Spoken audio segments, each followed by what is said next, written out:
Here we are now, ladies and gentlemen, and welcome to another exciting episode of the Hardly Millennial Podcast, where we are young, dumb, and full of opinions. Ladies and gentlemen, just opinions. And today should be chock full of opinions because we have a fun little subject. Oh, Adam Hansen, Matthew Lynn, yes. Everyone knows it. They're sick of it. Don't worry. We're those people, It's fine. guys. One day they're gonna hear two people that aren't us at all, and they're gonna be like, "What the fuck? What's going on? What's That's happening?" Adam. I'm Matthew. What's up? BT dubs. So today we have a very fun subject to talk about. Today we're talking about conspiracy theories. Oh, interesting. Mm-hmm. Like in general or specifically? Or does it matter? I don't think it matters in general. I feel like I have a few written down. I have a lot written down, actually, some of the popular conspiracy theories. But what will probably end up happening is we'll probably get stuck on one, and then Okay, I'm that'll be excited. it. Yeah. Oh, dude, conspiracy theories. Is there a particular conspiracy theory that you know of that you want to start with, that you have opinions on? I was going to kind of address that from the top here. We should let the people know if we're conspiracy theory people or not, right? So myself, as Matthew, I never really used to believe in conspiracy theories, and I kind of gave it away there with the word used to. As I'm getting older, I'm just starting to see how easy it is to for a person to manipulate the world around them. True. And it makes me more and more skeptical every year. I feel And ya. some of these theories that people come up with, man, they're some of them are pretty solid.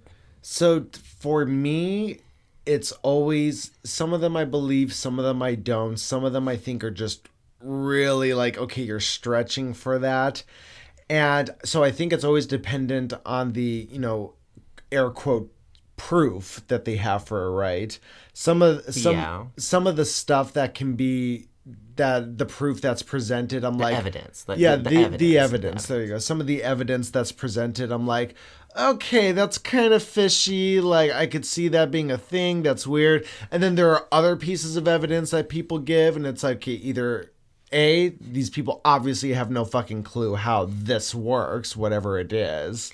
And two, even if they did, the evidence that they're presenting is so fucking like vague or minuscule where it's like, okay, you're stretching here. Well, I think everyone's favorite conspiracy theory, or at least the one that everyone knows about, would be like UFOs, like aliens, right? Yes. That's a conspiracy theory. Until there's some scientific evidence, it's just a conspiracy theory. Yeah, well, it's not even so much conspiracy. I don't know if the opinion of whether or not they exist or not is conspiracy, but the real conspiracy is, does our government know that they exist? Are they hiding them? Like area, what is that? Area 51. 51. Yeah, so did aliens actually crash here in the 50s? Are they visiting? So, Dude, what do you think? Do you think that they got aliens in the mountain and shit? so There's a mountain in Area 51. yeah. I didn't just make that up. So let me first start off by saying that I do believe that there are aliens, that there is extraterrestrial life. I believe with all the stars and galaxies and planets that exist in our universe, it'd be very, outlandish for there not to be. Okay. Now, some of them we may not ever speak with. Some of them maybe down the line we will.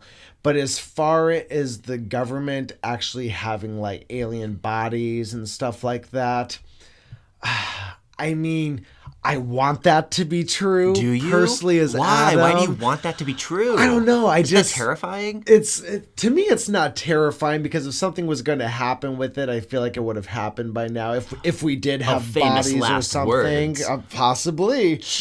But do we actually? Probably not. Really? Yeah. Dude, if anybody's got them, it's the government. Yeah. If anybody has them, you're right. It's the government. I think that the government is the aliens.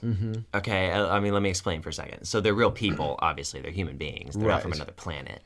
But I think that when people have sightings of aliens, they are citing the government doing something. Yes. Some kind of testing or some kind of, not even necessary military all the time. I'm not saying that all they do is make weapons all day long. Right. But we do put a lot of fucking money into making weapons all day long. Oh, yeah. So, yes, someone's probably going to see a glimpse of some of them every now and then. Well, and that's why you can get these like consistent stories sometimes. Yeah, and I think that's exactly what it is. So I believe the first big instance of the alien craze was probably the Roswell, New Mexico, right? That, where there was... I've definitely heard of that. So the whole thing with it was back in the 50s, an alien ship or a UFO, something crash landed, and the government came and started to collect parts, and there were nearby farmers and people who lived in the area who were able to witness this, and they've had interviews with them about, government officials came to my house and asked if I saw anything. And that's a perfect example of what you were saying in regards to a lot of the UFOs are just the government. Whereas back then people were like, oh, it was a UFO. These were parts I never saw before. But really it was probably the government with some advanced technology for the time that they were testing. It crashed. It's confidential and then they stuff. got out there real quick to go pick it up. So nobody found it. Exactly. So it's more likely to be that than... So how come aliens only visit the United States of America? How come Africa doesn't have UFO sightings? Why do they only go to westernized countries? I don't think that's true. I think there's plenty of sightings in other countries, and I think even I know there's been a few in China that I've seen video footage of. Not westernized, but still more civilized. You're right, not westernized, but I think maybe the reason why that is because maybe in third world countries there's something a little more people are worrying about than what's up in the sky, than being abducted. But I think those cases do still happen. But what's different in westernized societies is we have more of a means and more of a luxury to report on those things. Whereas maybe in third world countries that maybe have these sightings or somebody has these experiences, it's not so much of, it's just you're a fucking crazy person. I'm too busy worrying about getting shot to worry about your fucking abduction story. You know what I mean? I do know what you mean. Because I think I feel like detriment is detriment. If it's a danger, it's going to be on the top of the list no matter where you are. True.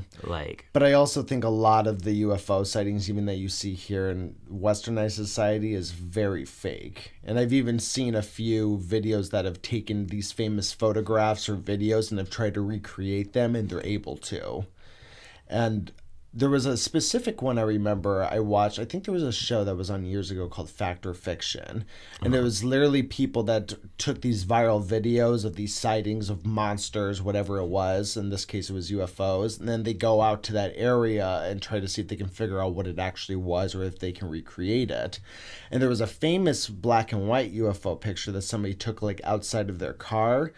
And it was a very clearly this saucer-shaped object that was in the sky, and it was a very clear picture, and this was regarded as one of the top UFO sightings in the world at that point, at least in our country.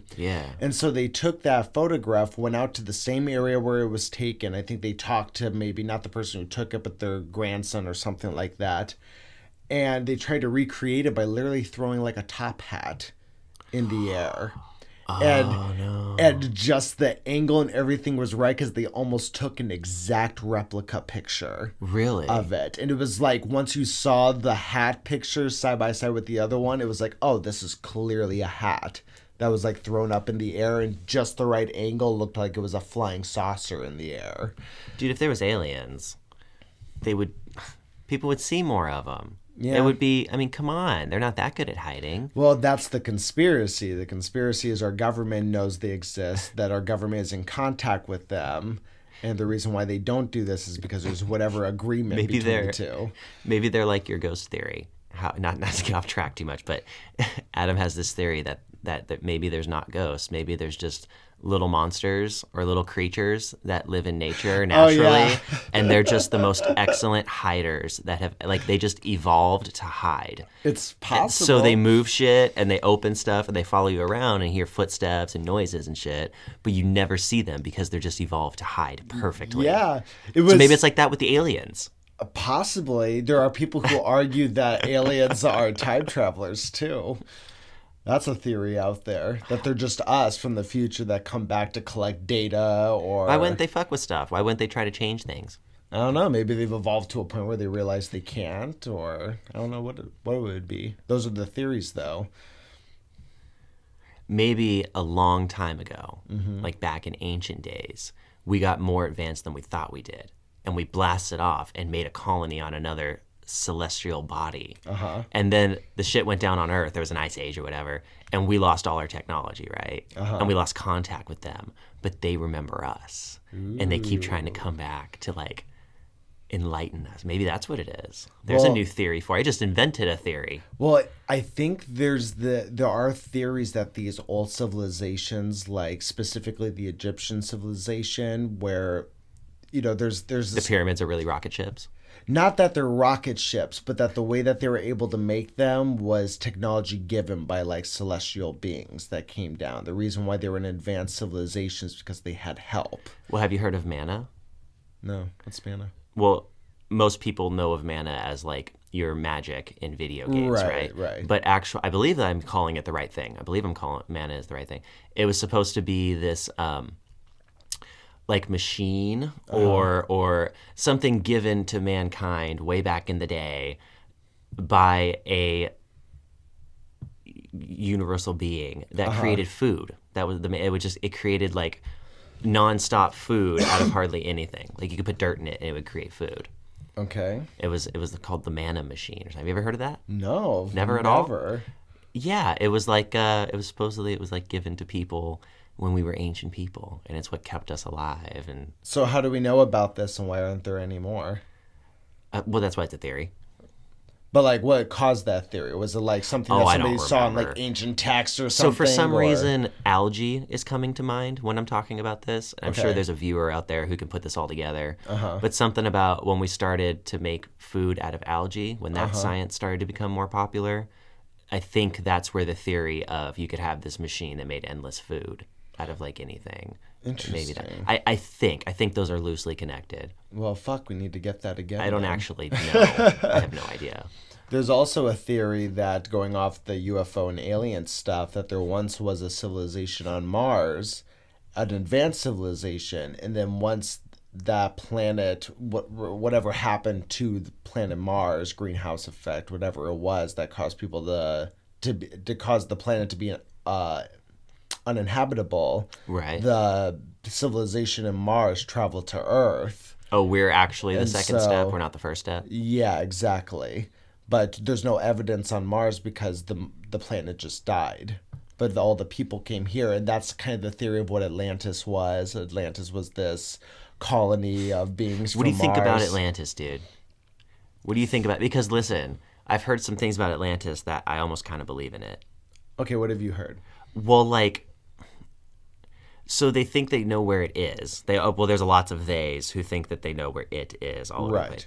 But like specifically, I've heard more of the recent ones are there's this swamp somewhere. Okay. And like, I don't know, this somewhere place where people don't go very often because they can't get what the fuck ever. It doesn't matter. There's a swamp somewhere, and Atlantis is under that swamp. Okay. But like they can't drain the swamp to find it, but they found like artifacts around there that are more advanced than they should be, and right. I don't know. Yeah. So I think it's like Garden of Eden kind of thing. Okay. Yeah. I think that there was a place on Earth at one time that was like America is now. Okay. So we would be like Atlantis, okay? A place where the technology was further ahead than anyone else around them. But not necessarily, like, I don't think they had robots and machinery and shit. No. I really don't just think society so. In general but for that time. Compared to everyone around them, they achieved a level where they could kick anyone's ass. Right. Like just like we did. It's a thing that can happen. Yeah. You know what I mean? America is way advanced compared to anyone else. Yeah. At least if we want to be. So I do think that like there was a place like that, and through the ages, it got fantasized and turned into like this, you know, fairy tale place. Yeah, I'm not quite sure what the origin of Atlantis is, or why like Atlantis is even a thing in general. But Atlantis, I don't think anyone knows. I think it's a long lost, just dark a long lost secret. story, right? I don't think anyone will ever know. Yeah. If someone knows, tell us. Yeah, please. Because the theory of Atlantis is, I look at that the same way as with the governments and the UFO. It's like, I'd really like to believe that Atlantis was and is a thing as far as just a lost city, but I just don't think so. Too many of the things that I've seen about Atlantis, the people who hunt for the city, the lost city, they remind me a lot of the people who hunt for like the Sasquatch, right? For Bigfoot. And if it was such a great advanced fucking civilization and city, like we'd find something, right? Yeah. There'd be a gate poking up. There'd be like something. It would be Right. somewhere So I to mean, show us. Yeah, and the argument is that that it's underwater or something like that, right? Of course. So it's, I mean, so I guess it's still possible. There's 90% of our ocean we've never even touched yet, but at the same time, it's like, come on, You're telling me there wasn't a civilization so advanced that it could move between planets, and it's so lost now that no Right. one can find any trace of it? Exactly. No yeah. way. No fucking way. Exactly. There would be debris in space. There would be something showing. Yeah, there would be Garbage something. wrappers. Something. Come on. Like, and even so, it's like I almost feel like the point is almost mute now, because Atlantis, they believe, was one of the oldest civilizations, right? Like, Okay. super, super old. So even if this thing did go into the water, like, I feel like you'd have whatever they used to make, whatever their buildings were and stuff would become so corroded and so broken down over the years and pressure of water that you're just not going to find anything anyway. At least I think so. I don't know. I'm sure if it can move through space, it can probably live in the ocean. Well, if you stretch the theory that they are from space, but some people believe Atlantis was just that, what you said, just a really advanced civilization from Earth. Yeah, I think they were just more advanced than anyone around them. Yeah. That's all. Which you see that all the time through history. Yeah, of course. But I mean, Atlantis is definitely fun to think about, though. Could just be like the Etruscans. The Etruscans were really strong. Those are like the people who were ass kicking when the Romans were first coming up. Right. So the Romans had to beat up the Etruscans to get like their first piece of land. But those guys were way advanced compared to everyone in Italy. Yeah. And they lived on an island. They lived on, was it Sardinia or whatever? That little island off to the west of mainland Italy. And it doesn't matter. They lived on an island. They were super advanced. They could kick anyone's ass. They could move across the ocean. So they could have been Atlantis. Yeah.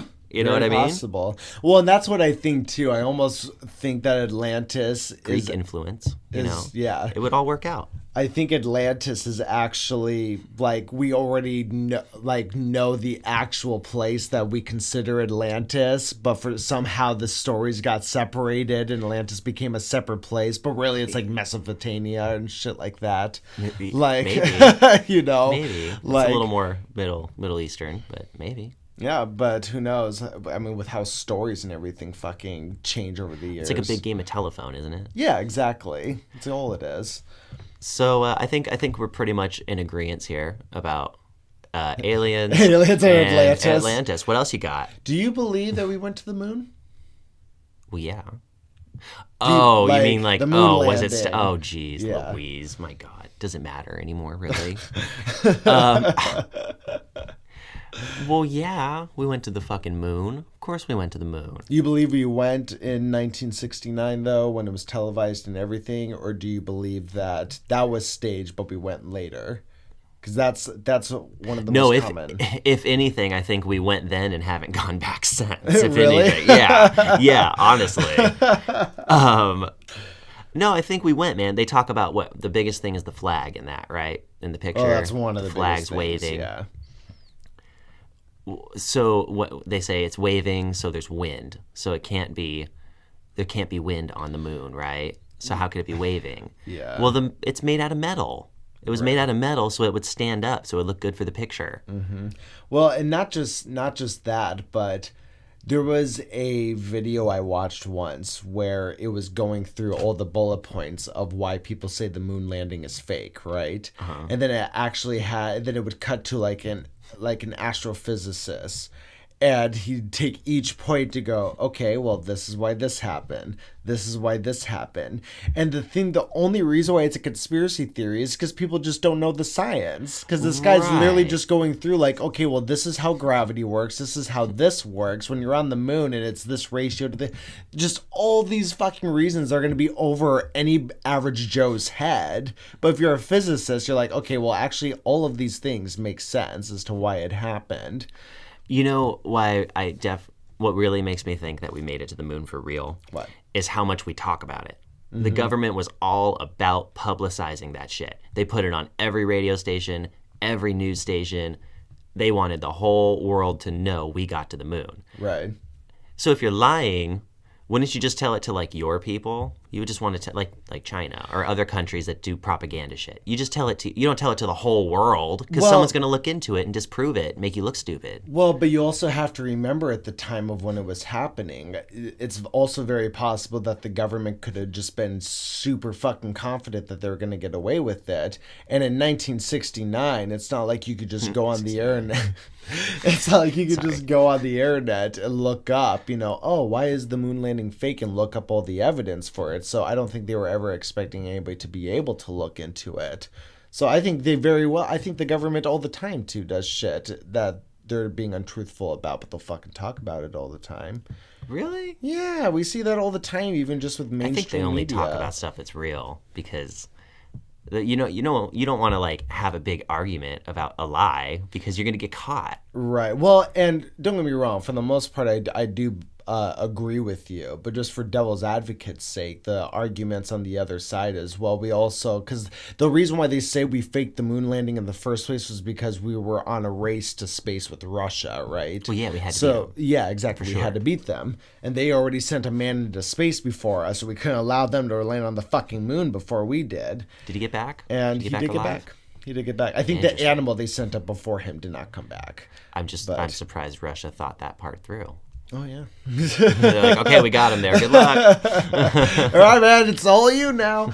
But so people would argue that because of that fact, we were very well trying to publicize it. Plus, if you tell everybody something's true and you get enough people to believe that it's true, even if there are falsities within the claim, like the loudest voice is going to trump over any kind of honesty that's there. No pun intended. No pun intended.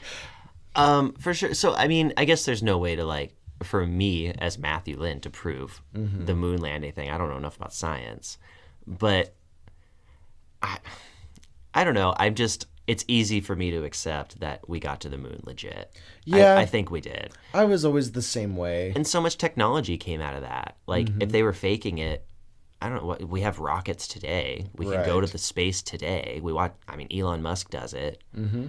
Well, and we know that I think the reason why there's so much conspiracy around the moon landing is just because too that there are photos that have come out since the moon landing and like test footage before they went to the moon that you can tell was obviously doctored.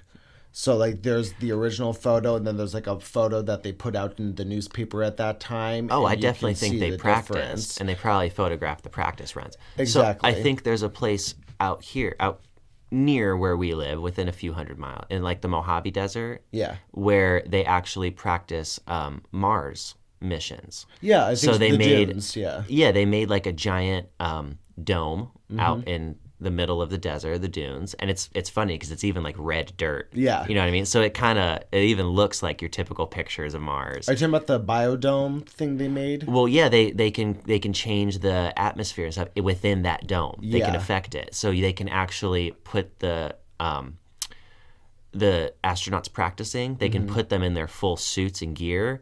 And of course, they're still going to have gravity. They can't practice that, but they can practice taking like all the oxygen out of there, and just having them be in their suits and like move around and practice building shit and stuff in those suits. So I think the place you're thinking of is actually in New Mexico because I think they do a lot of space. That's just right next door to us. Yeah.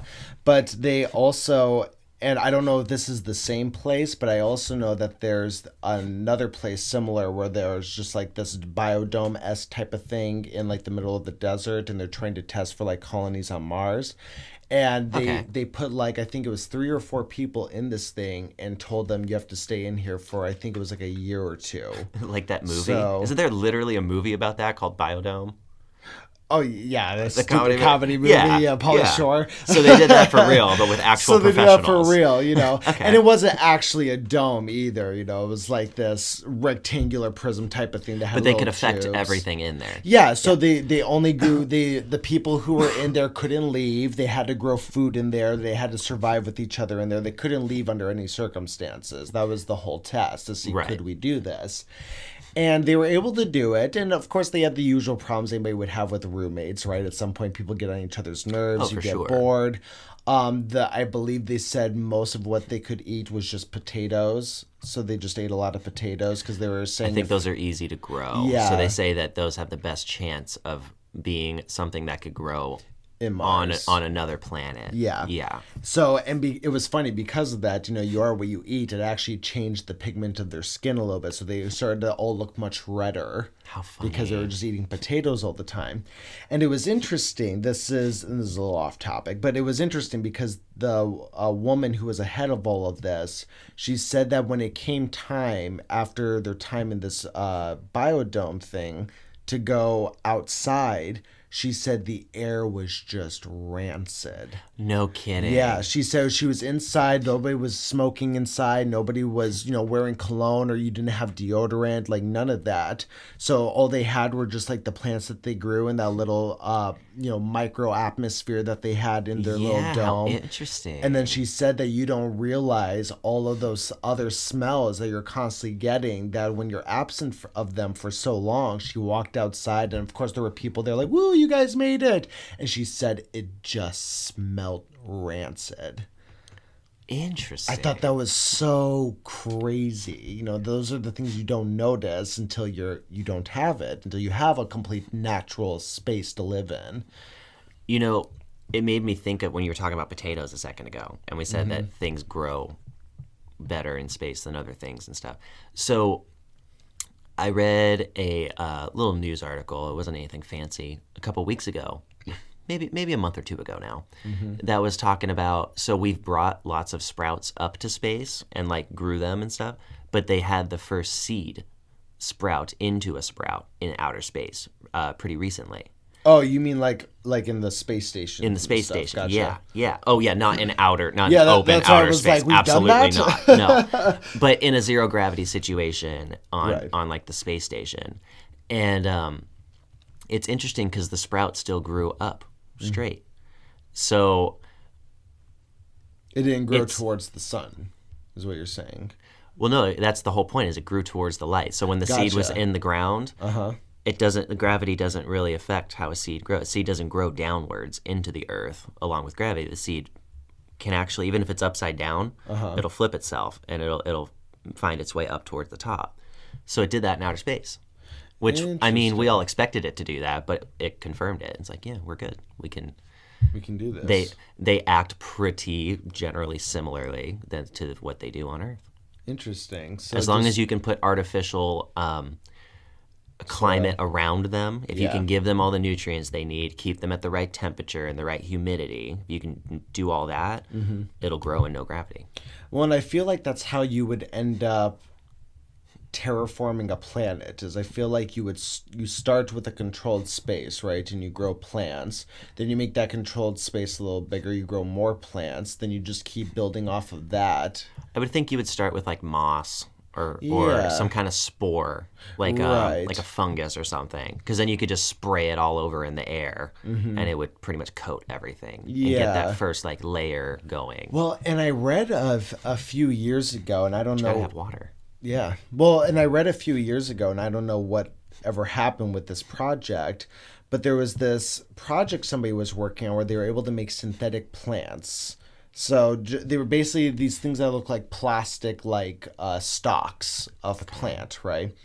And what was interesting is they're 100% synthetic. So they look like plants, but they're not. They can't grow. But what they do is they'll take in all the carbon dioxide like a plant will and breathe out oxygen. Oh, they built a machine that looks like a plant, but really it's just an air filtration machine. Yeah, but it's not like metal or anything. It's all synthetic. It all looks like a plastic, kind of like transparent looking thing. Okay. But All right, cool. So they were talking about this would be, if you wanted to terraform a planet, that's what you would do, because you could just take these, plant them anywhere, and it's just going to take any carbon dioxide in the air and spit out oxygen. I mean, you can make the same thing as a huge giant box. That's what I would as long think, as you could right? get the machine there. Yeah. Yeah. Oh, I totally believe that. I don't think terraforming is like sci-fi stuff. I think that No. it's legit science. The I just don't only- think we've ever tried it. No, well, and I think we've tried it. It's just the sci-fi part of it is being able to do it on a grandiose scale, like a planet. You know. Can they do it like on Earth? Can they terraform like a desert into? No, we haven't done that before. I mean, you can kind of do it. We've kind of seen it. It's kind of what Justin's trying to do with his backyard, right? Plant certain plants so you get a microclimate out of it. So I think that's in its own way like terraforming. But I mean, in order to terraform, like you'd need a control space to really see if you're trying to do like an outside space to know like if the terraforming's working. So the only way I could see them doing that is if you had like this giant, you know, almost like a box the size of a studio of like a desert climate, and then you go in there like, okay, can we actually turn this around and make it, you know, to where there's more carbon dioxide in the air than oxygen just by this, that, or the other thing? I think that's how they would test those terraforming questions, but Interesting. I'm no expert on terraforming. Really fascinating. I mean, they're going to have to figure it out if we're going to get to Mars. Right. That's kind of part of it. And that's unless why we're just going to have domes all over the place. Well, and I think that's how it's going to start, and that's why I said then You got once to get people there. You got to get hands and feet on the ground, right? But then once you have those domes constantly everywhere, and all those domes are constantly terraformed to a human, you know, a human-friendly climate, well, you just start expanding those domes until eventually it just encompasses the whole planet. This may be a given, but I just thought it's like, so step one, before you even could start terraforming something, you have to put an atmosphere around it. Yes. Right? Otherwise, as soon as you take these domes off, as soon as you open the dome, everything just gets sucked into space. It just gets frozen immediately. Right. So you have to put like a shell around Mars first. You have to have like a bubble around it, like what we have here on Earth. Right. You got to get that atmosphere. So I think that's an issue. I don't know if we can create an atmosphere. Well, I think you can. I think the way that they would do it is, first of all, just doing the first thing I said, where you create these domes, a climate gets created in these domes that's human-friendly. You expand on these domes. Now, so let's say you have a bunch of these all over the planet, Let's say you've right? literally covered the entire surface of Mars with domes. Let's just be outrageous. Okay. So now let's say, so then I think what you would do is in between each of those domes, you have these machines that are terraforming the air, bringing in the carbon dioxide and spitting out oxygen.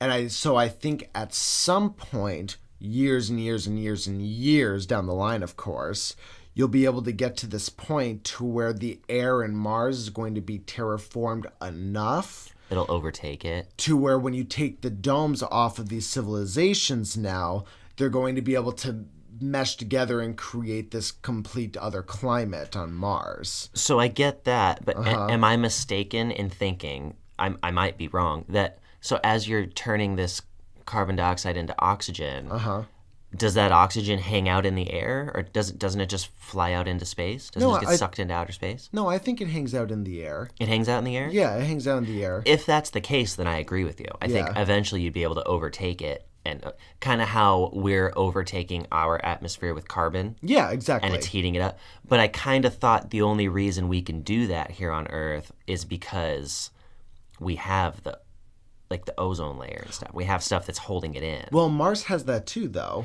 Mars does have that Yeah. too. Okay, then yeah. Yes, because all those are is just look at it as a shield to protect us from, you know, the sun's magnetic rays. All planets kind of develop that. The ones that don't are things like the moon, you know, other planet moons and things like that.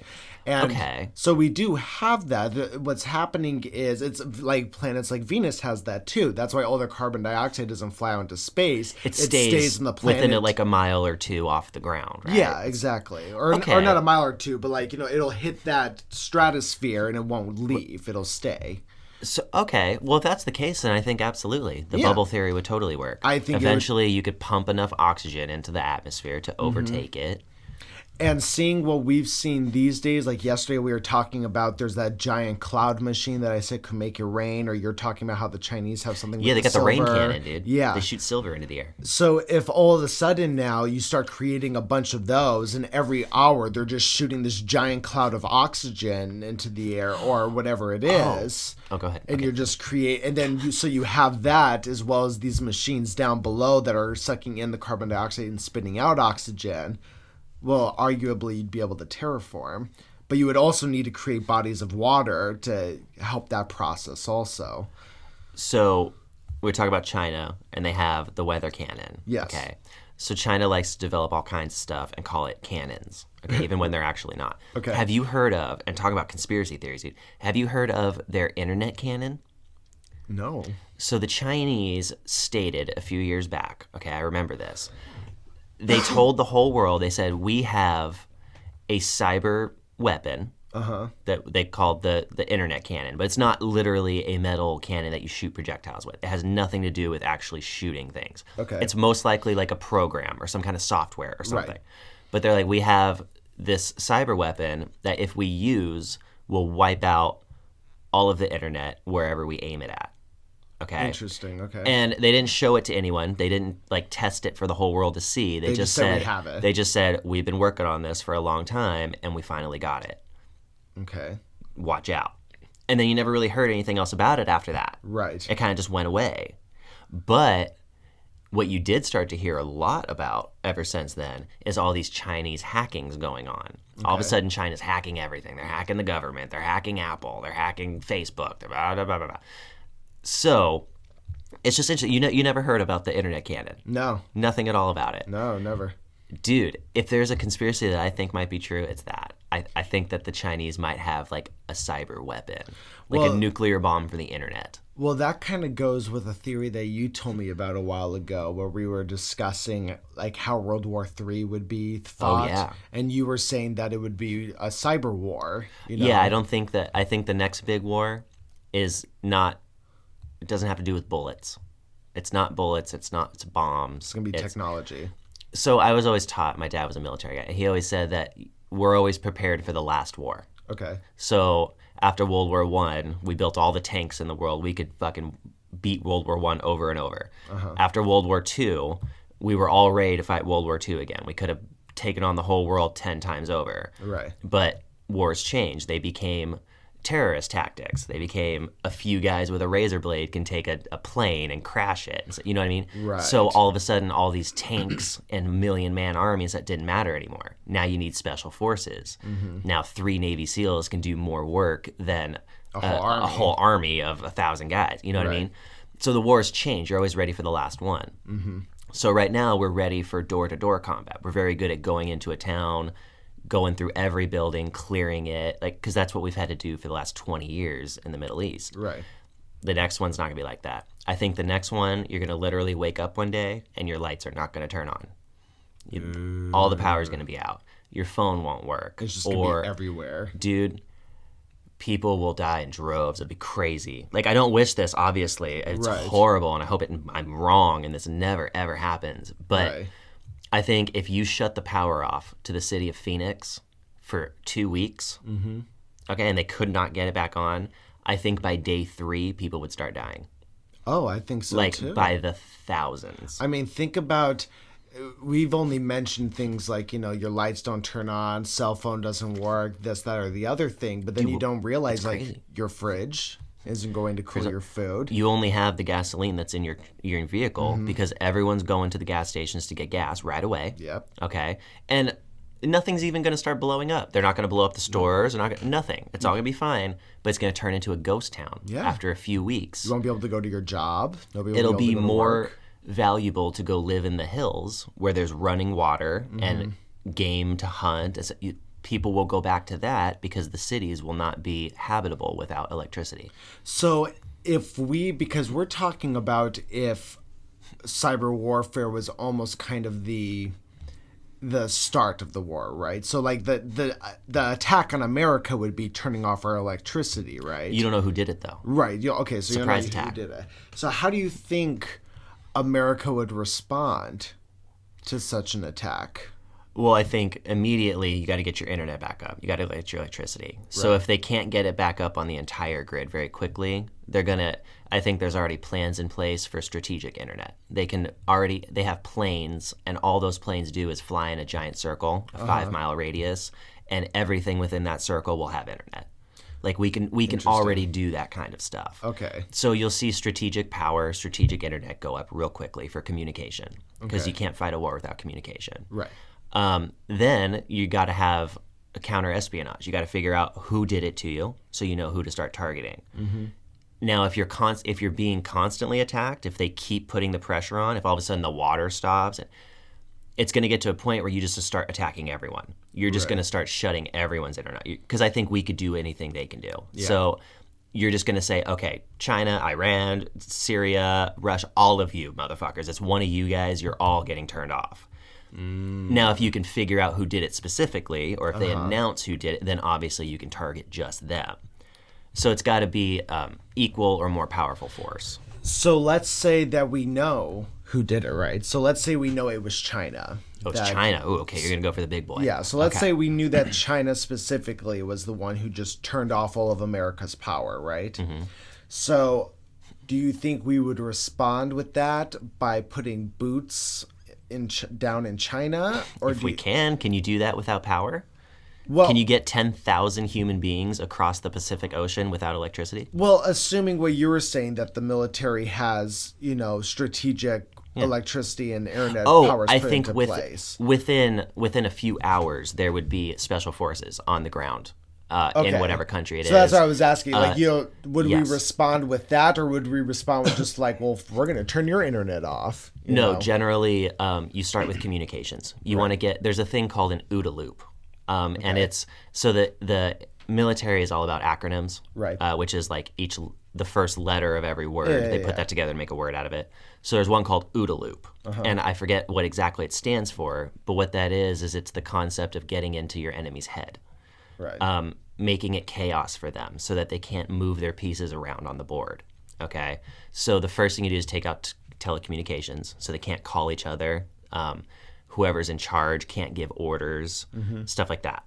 The next thing you would go for is money and supplies.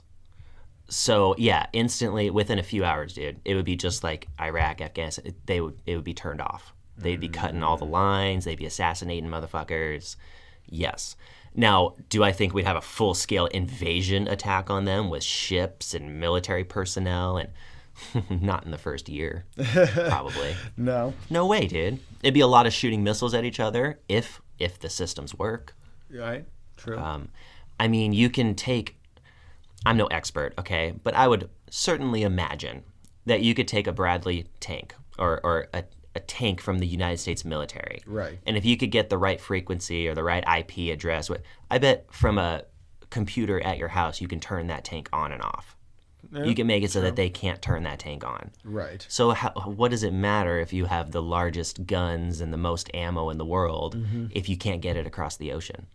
You got to get it there to start shooting at them, right? Right. So it'd be a lot of Air Force. It'd be a lot of Navy. We have the hugest Navy in the world. We would use that. I feel like cyber warfare would almost...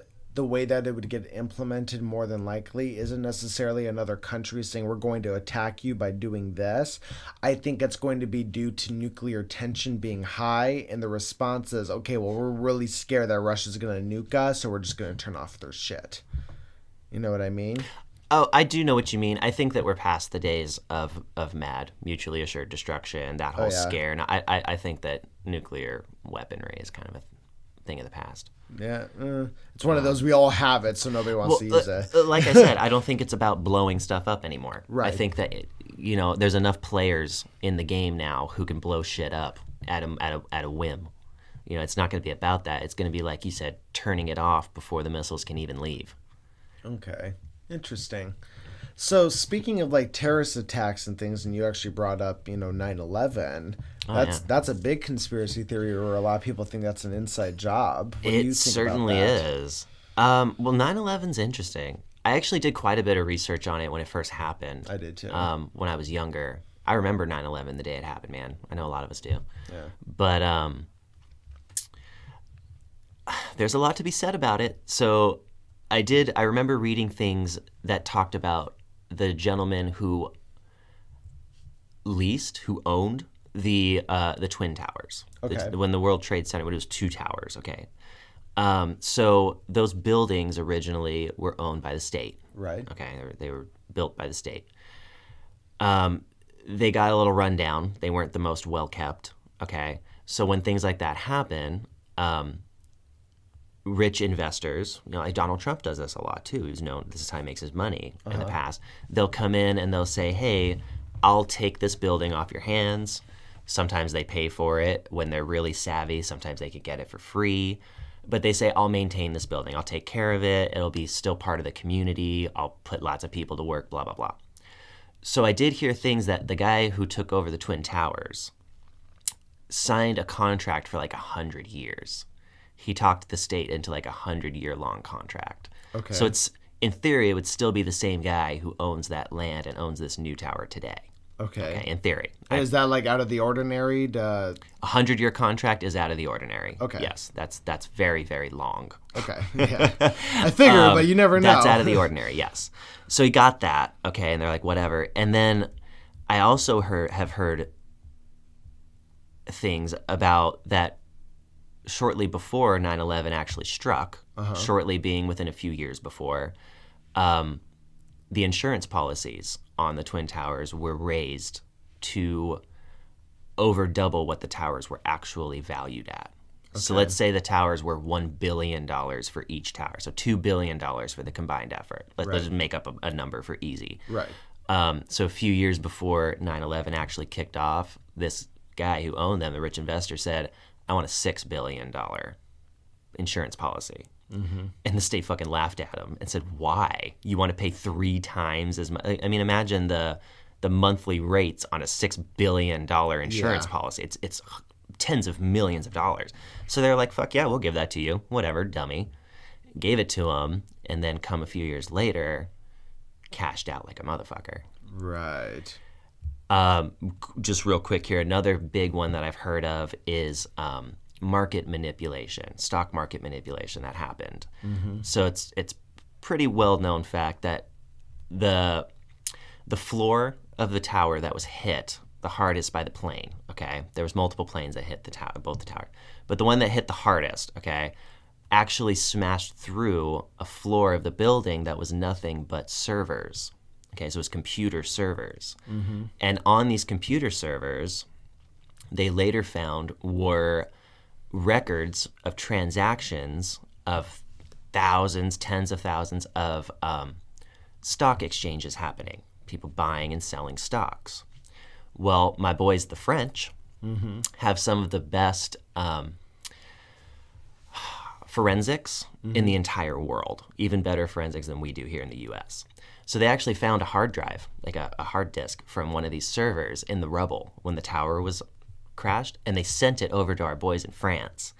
And in France, they were actually able to take this melted hard drive and find files on it that were defense contractors, companies that had to do with security, companies that had to do like Smith & Wesson, Lockheed Martin, people who make jet airplanes and bombs and stuff.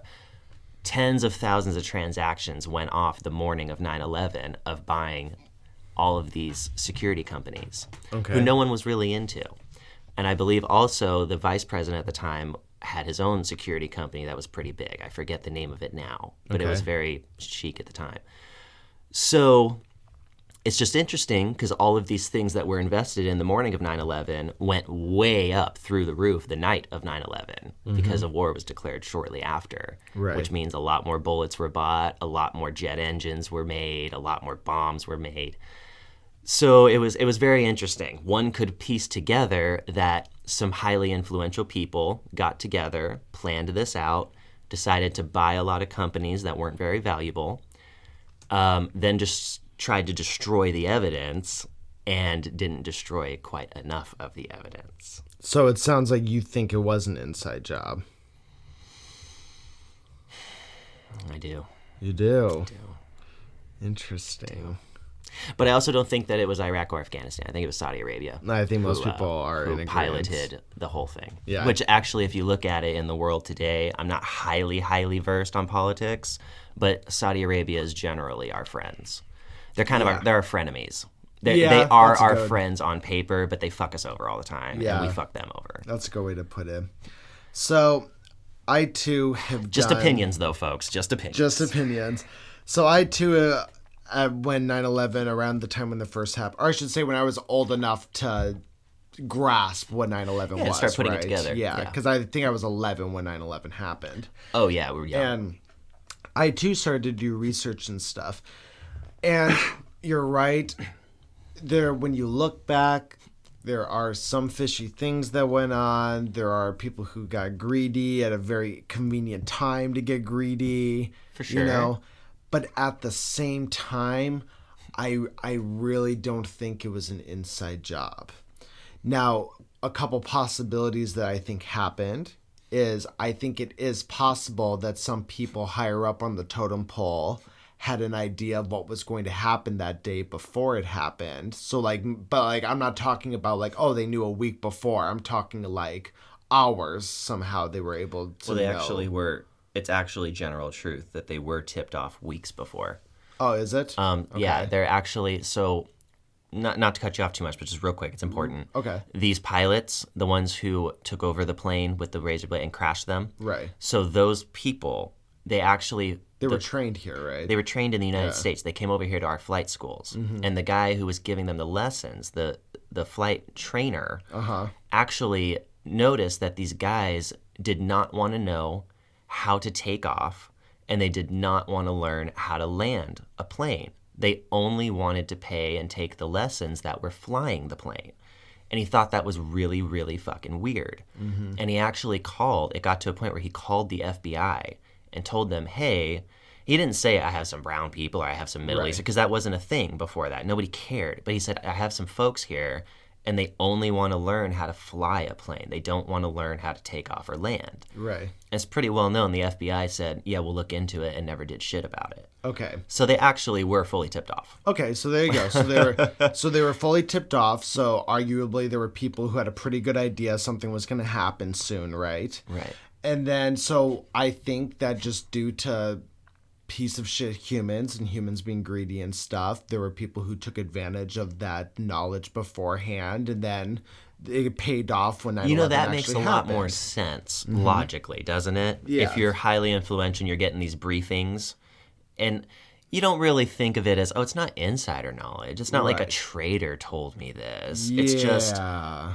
some guy, and now I happen to know something. I'm going to go make a quick side trade. I'll be back, guys. Yeah, and I think it's very possible that there were a lot of people who took advantage, who maybe were tipped off, but I don't think anybody was tipped off and said, hey, there's going to be a bunch of terrorists and they're all going to fly planes in respected places in America. I think maybe people were just told, there may or may not be a major terrorist attack that could ruffle some feathers coming up soon. You know what I mean? See, I personally, I think that that's logical. That could have happened. But I personally think that even the president woke up that morning and said, what the fuck?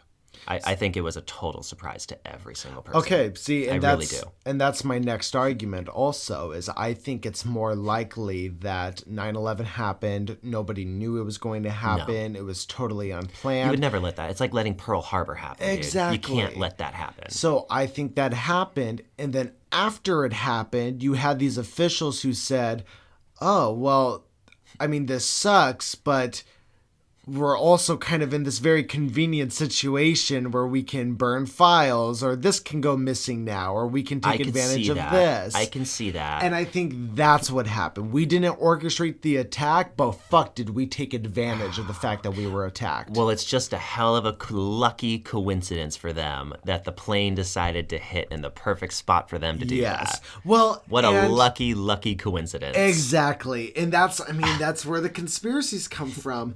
But funny because there are, like I said, there are a lot of shady stuff. Like I know one of the biggest conspiracies with it was the fall of, I think it was called Building 9 or Building 5, but it was this building that was actually a few blocks away from the Trade Center. And it's funny because I remember specifically watching this on the news when it happened when I was 11, and now I can't ever find the footage of this. Interesting. But it was just the newscasters were just showing, just different parts of New York and just showing what was happening. And they just happened to be having a static shot in this one, corner of New York. And there was this building, I want to call it was called Building 9. And it just imploded just like the two trade centers did. But this was blocks away. Oh, wow. Nothing ran into it? Nothing ran into it. So now the argument with it is just due to, because I think it fell after the two trade centers actually It's fell. probably like a sinkhole or something, dude, from the fucking waves. Right. But this happened to be a building that I think had recorded all of like the FBI's debt and like a bunch that's of convenient. Yeah, a lot of convenient things. Now that one, if anything, might be the government like knocking it down and be like, "Whoops, that one fell down too." That's Whoops. exactly what I mean. So there, I believe it. But the actual towers, bro, and like they hit the fucking Pentagon. Yeah. They ran one of those bitches into the Pentagon, and then they were about to hit the White House. But Southwest got the greatest commercial of their entire career for the rest of their life. Yeah. Those dudes beat the shit out of them and crashed the plane rather than hit the White House. So going back to the Pentagon, because there's big controversy about the Pentagon being hit, because they say you can't see the plane, you can't see any rubble from the plane. There wasn't footage of the plane. Well, you could definitely see hitting. the building fucked up. Right. There's lots of pictures of the whole side of the building ripped off. Well, and that's what I wanted to ask you about. We do have the pictures of the building actually fucked up, but there's no like security footage of the plane actually hitting. There's no they argue that there was no like plane rubble, like you didn't see any remnants from the plane. So do you think that one particularly maybe was staged, or do you think that was just unfortunately we just didn't get the footage or the rubble?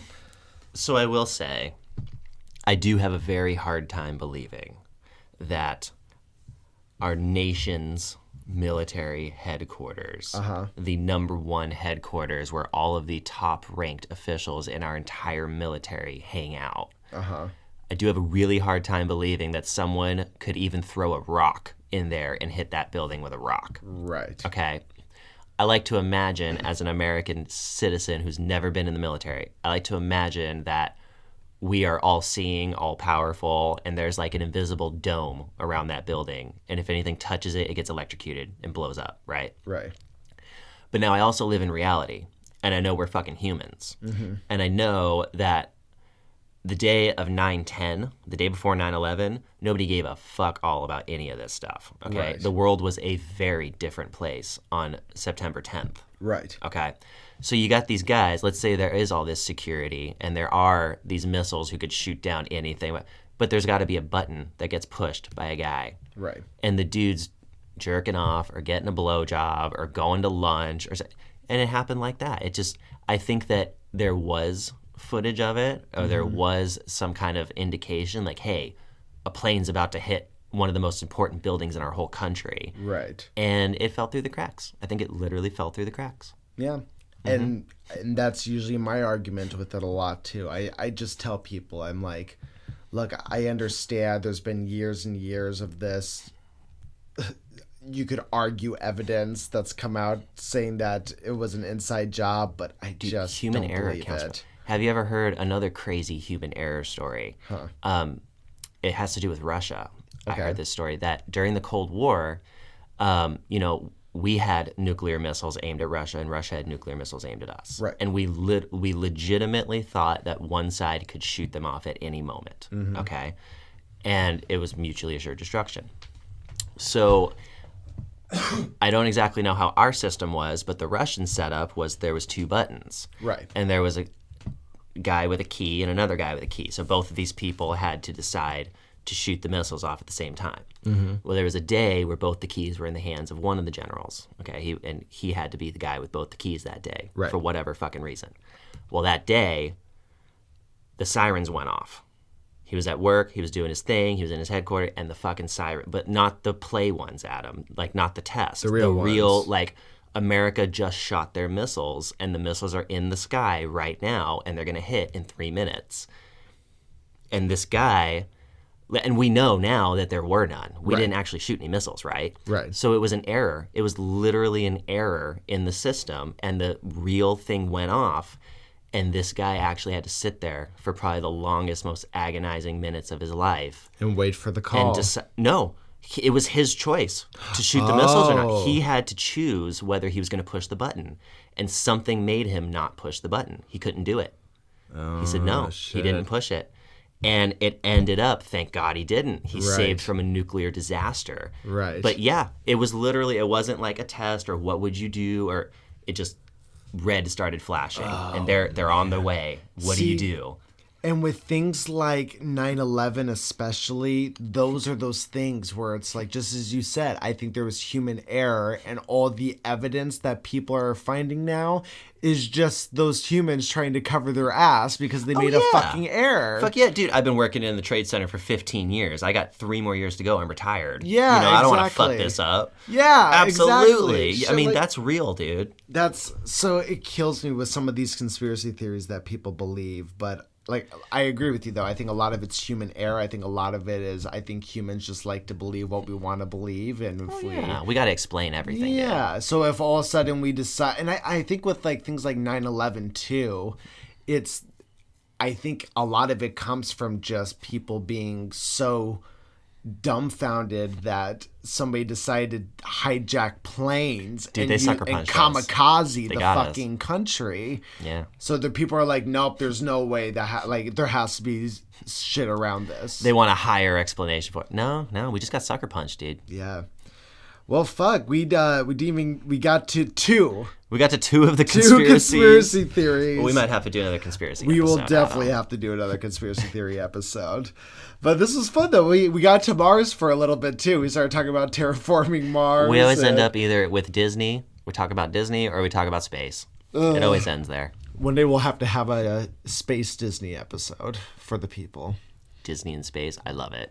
Save it for another day. All right, guys. Thank you so much for listening today. We hope you enjoyed it. Remember, you can find us on all the social media platforms, and we also still have a GoFundMe.com/Hardly Millennial page that you can go visit and donate some money if you are willing. As always, though, we always appreciate you guys listening, and we love everybody. We are at 40 subscribers now. We hit 40 today. Thank you so much, guys. Keep sharing it with your friends. Just got 10 more until we reach 50. And Matthew, any final words? We'll see you tomorrow, guys. We'll see you tomorrow, guys. Have a lovely day.